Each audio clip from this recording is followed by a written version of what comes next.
Құрметті көрермендер, құрметті тыңдармандар, біздің арнамызға қош келдіңіздер.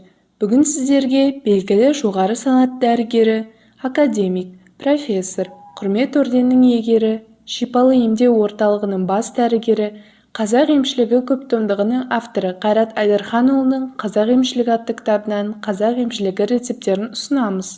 64-ші бөлім. Тары. Тары көп тараған маңызды жармалық дақыл. Оның астығын өңдеуден алынған жарма дәмдік және тағамдық сапасы жағынан көптеген жармалардан асып түседі.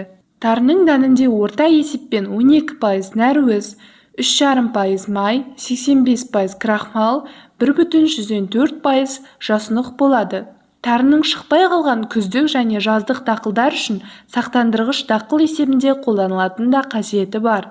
Ғалымдардың зерттеуі бойынша тарының емдік қасиеті қазіргі медицинада дәлелденген. Ол күш-қуат берумен қатар бауырды, бөтекенің жұмысын жақсартып, терлетуге әсер етеді. Қыздырып басқан тары ісікті басып, тіс ауырғанды тоқтатады. Ерте заманнан тарының емдік қасиетін білген емшілер оны бауырға таптырмас ем деп білген. Тарыдан жасалған тағамдар адам ағзасына күш-қуат беріп, иммунитетті көтереді.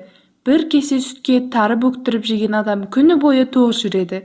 30 күн ораза кезінде халықтың тары талқан жейтіні де сондықтан. Оның құрамы микроэлементтерге бай, сүйекті, тырнақты, шашты қатайтып, жарақаттың тез жазылуына, терінің жақсаруына алып келетіні белгілі.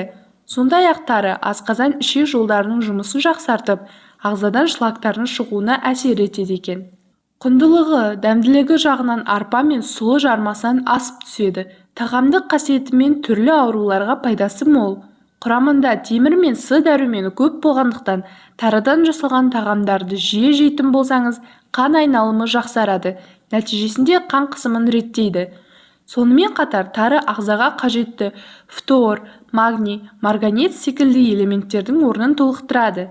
Тарыға май, қант және мейіз, кепкен өрік қосатын болса, пайдасы да күшейе түседі.